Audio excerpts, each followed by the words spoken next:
S27 live मध्ये आपल्या सर्वांचे स्वागत। मुंबई वडोदरा मार्गासाठी कोळगाव तालुका विक्रमगड येथे वन खात्याच्या जमिनीत दिवस रात्र उत्खनन सुरू होते। अनेकांनी अनेक तक्रारी केल्यानंतर पत्रकार शरद पाटील यांनी घटनास्थळी धाव घेतली व त्या ठिकाणी सुरू असलेल्या अवैध उत्खननाबाबत वन विभागाकडे तक्रार केली व त्याबाबत वृत्त प्रसिद्ध केले।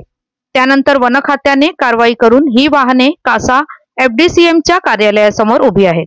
यामध्ये करोडो रुपयांचा स्वामित्व धन बुडाल्याचे शरद पाटील यांचे म्हणणे असून संबंधित ठेकेदाराकडून पूर्ण रॉयल्टी वसूल करावी अशी मागणी सर्वसामान्य नागरिकांकडून केली जात आहे।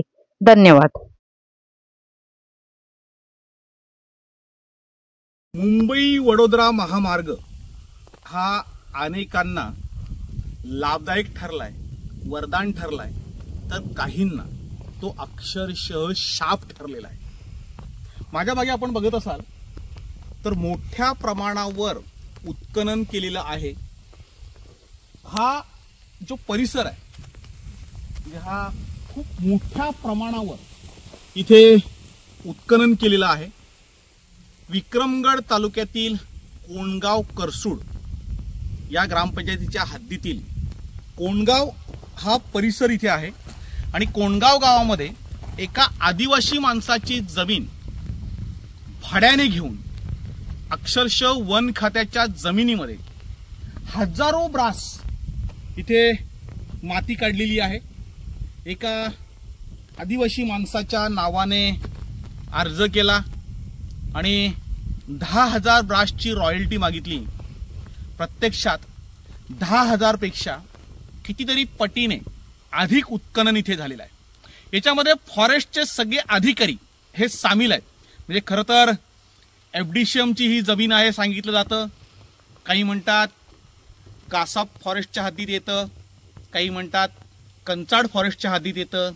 मात्र प्रत्यक्षात इथे जे सर्वेअर आले फॉरेस्टचे, त्या सर्वेअरने जो काही गोळमाल केला त्या गोळमालाची फळं आज इथले आदिवासी बांधव भोगतायत आणि आदिवासी बांधवांच्या मालकीच्या जमिनीमध्ये एवढ्या मोठ्या प्रमाणावर उत्खनन झाल्यानंतरही कोणीही दखल घेत नाही।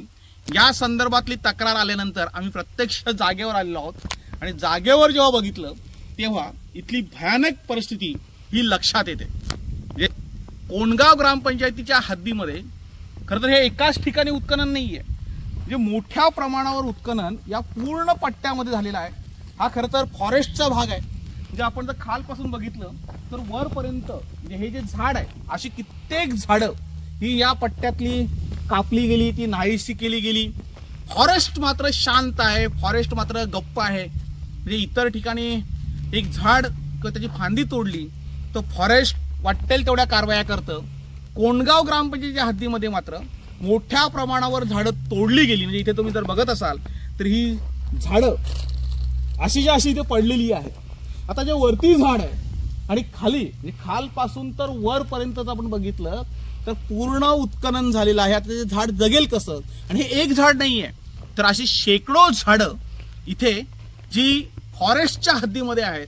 आता फॉरेस्ट एकमेकांची नावं सांगते, कोणी सांगते ते FDCM कडे आहे, कोणी सांगते राखीव वनक्षेत्र आहे, 35 सेक्शनमध्ये उत्खनन झालेलं आहे। या सगळ्या उत्खननाची चौकशी होणं गरजेचं आहे। जे कोणी दलाल असतील, जे कोणी भ्रष्ट अधिकारी असतील त्यांच्यावर कारवाई होणं ही अपेक्षित आहे।